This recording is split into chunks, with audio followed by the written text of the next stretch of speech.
In this video, we will learn the second iterative command, which is while.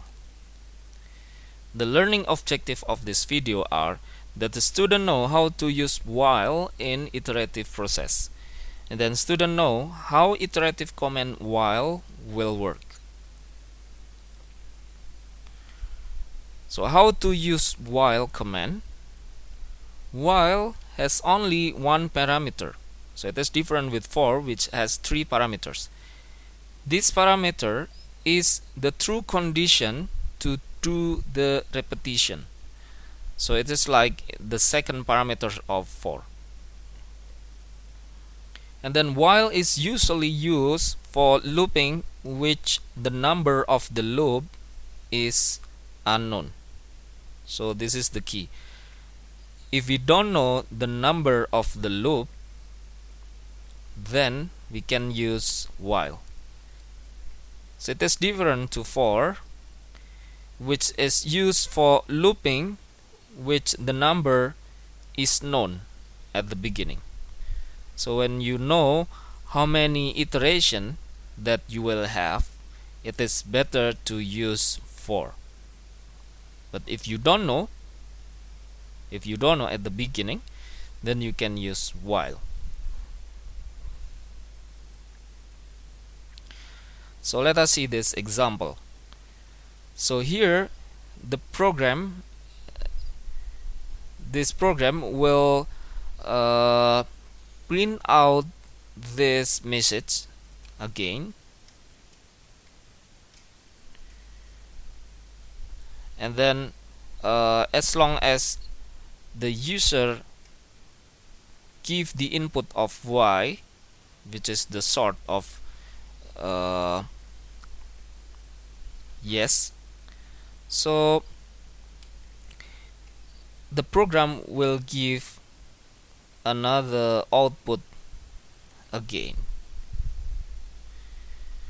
And then if the user give y, then it will come again and again. It's depends on the user input.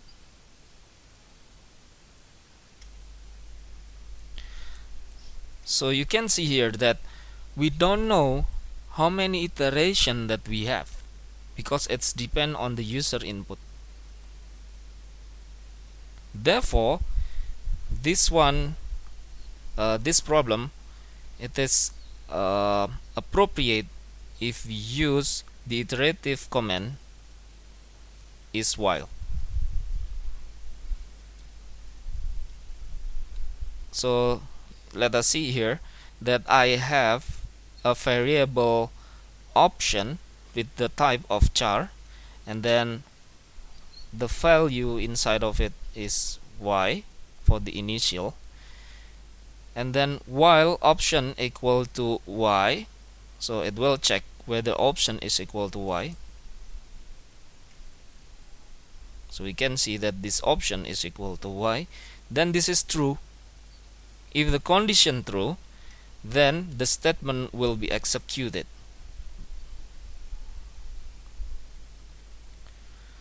Suppose here when the user prompted to give the input and it press N and then enter, then the value of the option will be N.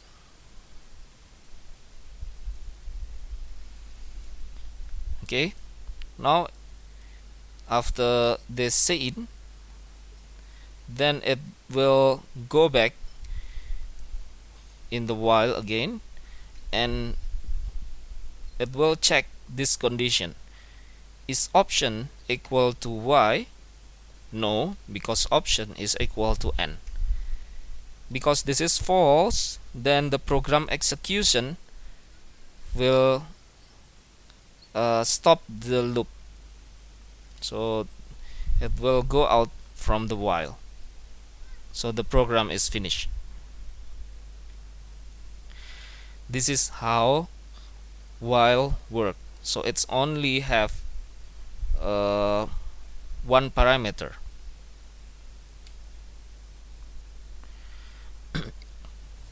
Let us see another example.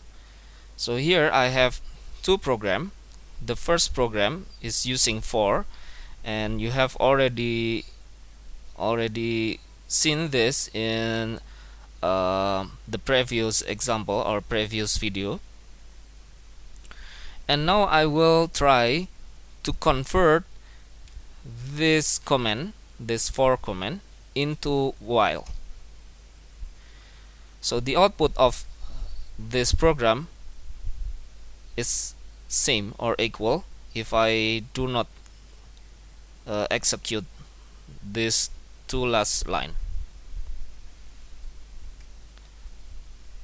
So let us see here that in the while I will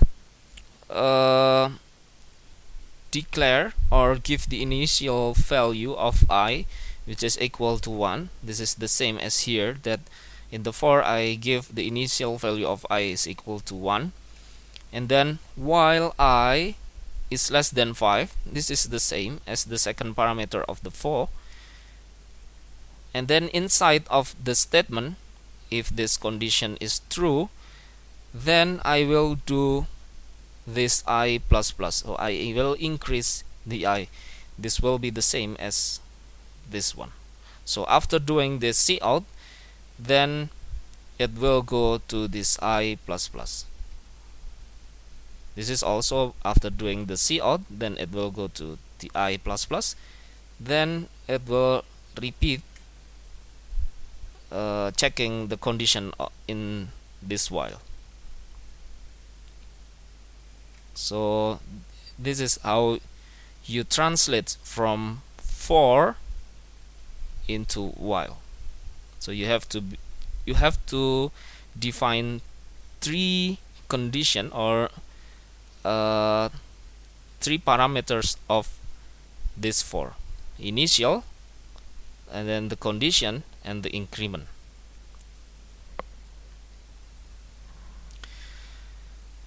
So this is the example of flowchart of our previous example, especially this one. When you are using for, when we are using while, this flowchart can represent both of them, for and while.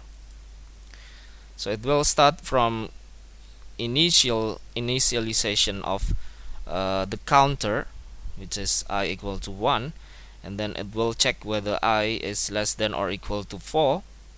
If yes, if this is true, then it will print or it will cout the I,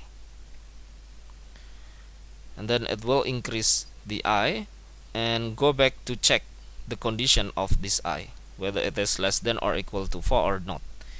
If it is false or no, then it will finish.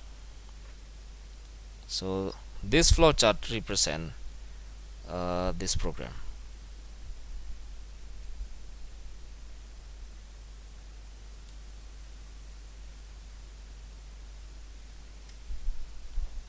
Similar to for command, you can also do nested while, and how to write the nested while.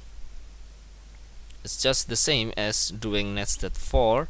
So you have to put the initial value of this condition, and then inside of this while you can write or you can declare the initial condition of the second while.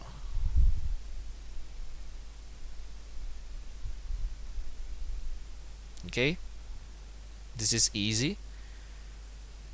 And now I hope you can answer this quiz. For the first question, when do we use while for the for repetition? You can use while when you don't know the number of the repetition. Okay, if you know, then use for. Are all the parameters in for compulsory? no. The answer is no.